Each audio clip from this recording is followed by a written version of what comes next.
Hello mummies and daddies and welcome back to the channel.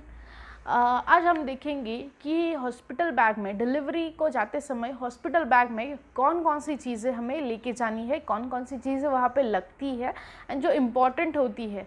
तो आज हम लोग ये देखेंगे। एक्चुअली ये न्यू मदर्स के लिए एक बहुत ही हैप्पी ये होता है, क्योंकि हम लोग अपने बेबी के लिए फ़र्स्ट टाइम शॉपिंग करने वाले होते हैं। एंड जब हम लोग ये शॉपिंग करते हैं, नॉर्मली ये बैकपैक हमको 34 वीक्स के बाद करनी है, बिकॉज यूजुअली मतलब 8th मंथ एंड होते समय एंड 9th मंथ शुरू होने से पहले हमको ये बैग पैक करके रेडी रखनी चाहिए, बिकॉज यू नेवर नो कि सरप्राइज़ कभी भी होता है ये लास्ट दिनों में। तो इसके ही हमको पहले ही प्रिपेयर करके रखना होता है सभी चीज़ें। तो ये जब भी हम लोग बेबी के लिए मतलब फर्स्ट टाइम मदर्स जब भी बेबी के लिए ये बैग पैक कर रही होती है, तो इट इज़ वेरी क्या खरीदूँ क्या नहीं, फर्स्ट शॉपिंग होती है ना बेबी की, तो बहुत ही हम लोग एक्साइटेड होते हैं शॉपिंग करने में। पूरा सोशल पूरा हम लोग चेक करते हैं कहाँ से शॉपिंग करूँ, क्या करूँ, ये लेना है वो लेना है, बहुत सारी चीज़ें होती है। एंड देन फैमिली वालों का भी होता है कि नहीं यार अभी शॉपिंग मत करना, let the baby come, and ये चीज़ें भी होती है। बड़े लोग हमको ये बोलते भी है कि अभी पहले ही शॉपिंग करके नहीं रखनी होती है। But now the times have changed and hospital वाले अपने को बोलते हैं, they give you a list कि ये चीज़ें अपने हॉस्पिटल में लेके आनी है। कुछ हॉस्पिटल्स ऐसे भी होते हैं जहाँ पे they provide you the things and they charge you for that. ऐसे भी हॉस्पिटल्स होते हैं। कई हॉस्पिटल्स आपको लिस्ट भी दे देते हैं कि ये चीज़ें आपको लानी है। तो आज हम लोग देखेंगे हॉस्पिटल बैग में क्या क्या हमको लेके जाना है एंड कौन सी चीज़ें वहाँ पे लगती है। ये सब चीज़ें आपको मैं मेरे पर्सनल एक्सपीरियंसेस के साथ शेयर करने वाली हूँ। तो ये वीडियो एंड तक देखना ताकि आपको समझे कि हॉस्पिटल बैग में कौन सी चीज़ें हमको ज़रूरी होती है। पहले हम लोग देखेंगे कि बेबी के लिए हमको कौन सी चीज़ें लेके जानी पड़ती है। एक्चुअली मेरी डिलीवरी विंटर्स में हुई थी, दिसंबर में। तो मतलब ठंड का पीरियड होता है, तो तभी समर्स में थोड़ा अलग चीज़ें लेके जानी पड़ती हैं एंड विंटर्स में थोड़ी अलग लेके जानी। इन विंटर्स में नॉर्मली आपको स्वेटर्स ज़्यादा कैरी करने पड़ते हैं, समर्स में थोड़े कम कैरी करने पड़ते हैं। ये मैंने दीज आर स्वॉडल्स जो मैंने लव लैब से ख़रीदे थे from Amazon. This is panda print है ये। ऐसे मैंने 3 टाइप्स के ख़रीदे थे। This is the dinosaur print and this is the lion print. ये तीनों चीज़ें मैंने अमेज़ॉन से ख़रीदी थी एंड दिस इज़ वेरी, मतलब ये अब जब भी बेबी को इसमें स्वॉडल करते हो इतना वार्म फीलिंग देता है वो बेबी को। It is very good in this thing. तो आप ये ज़रूर ख़रीद सकते हो from Amazon. This is baby को स्वॉडल करने के लिए। देन मैं तीन लेके गई थी हॉस्पिटल में, because mine was a normal delivery, तो इतना ज़्यादा कुछ लग नहीं रहा था। तो अगर आपका सिजेरियन है तो आप थोड़ा ज़्यादा कैरी कर सकते हो। Then this is type of cotton, this thing cotton का ये है। ये ऐसे इसके मैंने 6 सेट्स लिए थे हॉस्पिटल में। ये आपको बोल सकते हो रैप करने के लिए, बेबी को रैप करने के लिए ही। यहाँ पे इसको एक ये आता है, एक बेबी को हेड कैप टाइप ऐसे, एंड ये इससे आप बेबी को रैप कर सकते हो। दिस इज़ अ कॉटन, इससे भी काफ़ी अच्छा वार्म मिलता है एंड ये मैंने लोकल शॉप से ख़रीदा था। तो ये अराउंड मुझे पड़ा था कुछ तो एक पीस 70 या 75 रुपीज़ के अराउंड पड़ा था मुझे ये चीज़।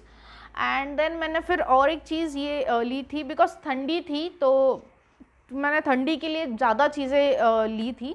This is you can say baby को रैप करने के लिए ही है ये भी। यहाँ पे एक बेबी का हेड जैसे मतलब हेड रख सकते हैं ताकि बेबी को हेड को भी वार्मथ मिल जाए। एंड इट इज़ पूरा सॉफ्ट मटेरियल है ये बहुत। And both sides you can use this, back side as well as front side, कोई भी साइड से आप यूज़ कर सकते हैं। And this is a very soft material, बहुत ही सॉफ्ट है ये। So this is also very good for winters if you are looking. Then important चीज़ है कि बेबी डाइपर्स, अगर आप बेबी को डाइपर्स पहनाने के लिए सोच रहे हो तो आई सजेस्ट यू कि इनिशियल डेज में आप पैम्पर्स के एक्टिव पैंट टेप डाइपर्स आते हैं एक्टिव, तो वो आप यूज़ करिए। मैंने वो यूज़ किए थे इनिशियल 2 मंथ्स के लिए, तो मैं उसका अभी आई डोंट हैव मेरे उसकी पैकेट नहीं है मेरे पास दिखाने के लिए, बट उसका मैं आपको फ़ोटो शेयर करती हूँ in the this thing video, I give you a photo. And उसके बाद राइट नाउ अभी मैं यूज़ कर रही हूँ Pampers premium. This is a very soft this thing, soft है ये, बहुत ही सॉफ्ट है ये पैम्पर्स के नैपीज़। इसका एक प्लस पॉइंट है ना, यहाँ पे आपको एक लाइन होती है, जब भी आपका बेबी पी करता है तो ये जो येलो लाइन दिखती है वो ब्लू हो जाती है। And this is a really very very soft, baby को कंफर्ट बहुत ज़्यादा मिलता है इससे। तो you can use this Pampers premium, जो कि मैं अभी यूज़ कर रही हूँ and my baby is 5 months today. तो ये एक है जो मैं अभी यूज़ कर रही हूँ। सेकेंड चीज़ जो मैंने मेरी and if you are looking for langots, आप अगर बेबी को अपनी डाइपर्स नहीं पहनाना चाहते हो तो मार्केट में you will get different types of langots also. So this is one which मैंने कैरी किया था बट मैंने उसे यूज़ नहीं किया था। सो दिस यू कैन यूज़, ये मुझे पड़ा था अराउंड 20 रुपीज़ का एक पड़ा था मुझे। So this you can use it. Then second thing मैंने जो see this is a baby bag, जो कि बहुत बहुत इम्पॉर्टेंट नहीं, it is depending on you कि अगर आपको लेना है तो आप ले सकते हो, बट मैंने कैरी किया था बिकॉज कोरोना का पीरियड था एंड बेबी को ज़्यादा टच ना हो, इसीलिए I had carried this bag. So this is like ऐसे होती है वो बैग, दिस टाइप। सी आप बेबी को पूरा स्वोडल करके प्रॉपरली इसमें डाल सकते, मतलब रख सकते हो बेबी को। एंड देन कोई भी अगर हॉस्पिटल में बेबी को मिलने को आता है तो टच नहीं होता है, इसीलिए I had carried this bag due to corona. And घर जब आप लेके आते हो बेबी को, that it is very safe and you know you feel like you are the new mother and first time, तो बेबी को आपको कैरी करने में बहुत ही आसानी होती है इसमें। So this was one. Then I had carried caps, कम से कम मैंने अराउंड 10 कैप्स मैंने कैरी कर ली थी, बट इतनी की ज़रूरत नहीं पड़ती है हॉस्पिटल में usually. So these are all the caps which you can wear it in winters, these see these type. मतलब I had carried different types of caps, तो ऑलमोस्ट 10 कैप्स मैंने ली थी। पता नहीं कब अगर लग जाए भी और नहीं भी तो एक्स्ट्रा मैंने रख ली थी अपने साथ। Then most important thing was these are dry sheets, these are dry sheets। ये मैंने खरीदी थी अमेज़ॉन से and these are very useful। अगर आप बेबी को आपके पैम्पर्स यूज़ कर रहे हो तो आपको इसकी ज़रूरत नहीं पड़ती, बट अगर आप लंगोट्स यूज़ करते हो बेबी के लिए तो yes this is very important thing, क्योंकि आप बेबी को कहीं भी रखोगे तो ये शीट्स प्रोटेक्ट करेगा आपके बेड को, या फिर आपको बेबी को कहीं पे भी रखोगे तो इट गिव्स अ फीलिंग कि बेबी को गीला गीला फीलिंग नहीं आता है इससे। So this is a very important part. I had purchase this from Amazon. Then मैंने ऐसे 4 के सेट्स लिए थे, मतलब 3 का प्राइस लिया था।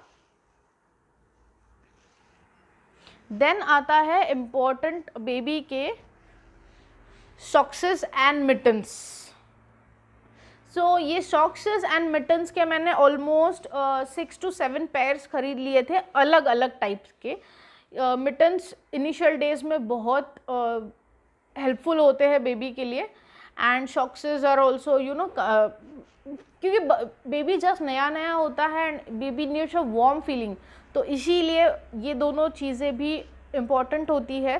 सो you have to carry this along with you, तो ये बहुत इम्पॉर्टेंट है। सो ऐसे मैंने 6-7 पेयर्स लिए थे मेरे साथ, जो कि मुझे इतने नहीं लगे बिकॉज मेरा हॉस्पिटल स्टे सिर्फ 2 दिनों का था and 3rd day I was at home. And these are some napkins which I carried with me। These are napkin cloths, these are very soft, ये बहुत ही सॉफ्ट है। बेबी नॉर्मली स्पिट आउट मतलब अगर मिल्क, समटाइम्स इट हैपन्स कि baby का milk बाहर आ जाए या मुंह में से या कुछ ऐसा हो जाता है, तो you need to clean it, face clean करने के लिए। तो ऐसे मैंने ये क्लॉथ्स लिए थे 6, मैंने ये डीमार्ट से खरीदे थे। इसे 6 पेयर्स मैंने मेरे साथ रख लिए थे हॉस्पिटल में, जो कि मुझे इतने का यूज़ नहीं हुआ बिकॉज इनिशियल डेज में बेबी सोता रहता है, तो इसका मुझे ज़रूरत नहीं लगी इतनी। देन इज दिस, ये बूटीज टाइप ऑफ थिंग है बेबीज को, and this is a cap, this is a पूरा सेट जो मैंने ख़रीदा था। And this is a sweater जो मैंने लोकल शॉप से ख़रीदा था। This was a whole set which I had purchased and I had carried with me, but मुझे इसकी ज़रूरत नहीं पड़ी। Then one more thing which I carried was, ये भी एक बैग की तरह ही था, बट इट वॉज, ये बेबी को बहुत ही वार्म फीलिंग देने के लिए था। बैग की तरह ही इसका भी यूज़ था, बट देन स्वाडल करके मैं इस बेबी को इसमें रखती थी ताकि बेबी को पूरा वार्म फीलिंग आ जाए, because baby when it comes out from the वूम तो उसको बहुत वार्म फीलिंग चाहिए होती थी। तो this was very very helpful for me. तो मैंने ये पूरा यूज़ किया था हॉस्पिटल में बिकॉज AC भी था and that was like a very tough, so this helped me a lot. Then one more thing I carried was this a pillow. Actually ये हॉस्पिटल में ज़रूरत नहीं पड़ती है, but from a very first day this is a mustard pillow, जो कि baby का जो हेड है वो फ्लैटनेस के लिए यूज़ होती है। तो I use this pillow for my baby. पहले दिन से मैं ये पिलो यूज़ कर रही थी बेबी के लिए, ताकि but it is not compulsory to carry in the hospital, but yes मैंने कैरी कर ली थी अपने साथ बिकॉज शॉपिंग के टाइम पे मैंने ये खरीदी थी। एंड दिस मैंने लोकल स्टोर से खरीदी थी which costed me around 300 to 320 rupees, ऐसे कुछ इसका कॉस्ट था। Then the important part is baby के क्लोथ्स। आपको पता नहीं होता है कि बेबी गर्ल है या बेबी बॉय है तो क्या खरीदे उसको। So the thing which I purchased what, ये मैंने फर्स्ट क्राई के स्टोर से खरीदी थी and this is from the brand baby hug. तो मैंने ये 3 शर्ट्स परचेस की थी। शर्ट्स इसलिए मैंने परचेस की थी ये ताकि बेबी को पहनाने में वो ईजी हो जाए। जो आगे वाले बटन्स होते हैं वो पहनाने में यूजुअली ईजी होते हैं इनिशियल डेज में, ताकि बेबी छोटा होता है तो आपको हाथ वगैरह ऐसे ऊपर करने में दिक्कत आ जाती है। तो you should always try and purchase these buttons, मतलब ऐसे बटन वाले शर्ट्स यूज़ करना। So this is one which I had purchased, then this was the second and this was the third. All 3 were from the Baby Hug brand. इसका set था जो मैंने खरीदा था। Then I had purchased one more thing, ये वनजीज का set था जो मैंने ख़रीदा था। ये भी फर्स्ट क्राई के स्टोर से मैंने लिया था and this is also from a brand baby hug. So this is what it is. तो ये बहुत ही प्यारा एंड क्यूट सा था, all strawberry print, then you know heart print था and this was a plain with strawberry. So this, अगर baby girl होती है तो I can wear this and baby boy होता है तो शर्ट्स यूज़ हो सकते हैं। So this was my plan and accordingly I had purchased it. So this was one. ये पैंट्स थी जो मैंने ख़रीदी थी ताकि मतलब जो शर्ट्स मैंने लिए थे उसके ऊपर इजीली सी मैच हो सके and I can wear it alternately. So ऐसे करके मैंने ये 2 पैंट्स खरीदी थी विच वॉज ये पैंट्स मुझे नहीं यूज़ हुई इतनी बिकॉज हाँ फर्स्ट डे ही मैंने पहना था, बट बाद में सेकेंड थर्ड डे को आई डिड नॉट वोर माई बेबी अ पैंट और एनीथिंग बिकॉज सिर्फ सॉडल किया था पूरा टाइट एकदम। सो this was one what I carried with मी। में आपको हॉस्पिटल्स में दे प्रोवाइड, बेबी को जब बाथ देते हैं तो they also provide you the baby का bath essentials depending on the hospital. And अगर आपको आपके खुद के एसेंशियल्स कैरी करने होते तो that also you can carry. मैंने मेरे खुद के एसेंशियल्स कैरी किए थे, तो हॉस्पिटल के मैंने एसेंशियल्स यूज़ नहीं किए थे। सो ये चीज़ें होती है जो नॉर्मली बेबी के लिए हॉस्पिटल बैग में हमको लेके जानी होती है या कैरी करनी होती है। सो इतना ही था नेक्स्ट वीडियो में हम लोग देखेंगे कि मम्मी के लिए कौन सी चीज़ें हमको लेके जानी पड़ती है। अगर आपको मेरा ये वीडियो पसंद आया है तो please subscribe to my channel, like the video and share it with your friends and don't forget to press the bell icon, ताकि मेरी वीडियो जब भी मैं पोस्ट करूँगी आपको तुरंत नोटिफिकेशंस आ जाए।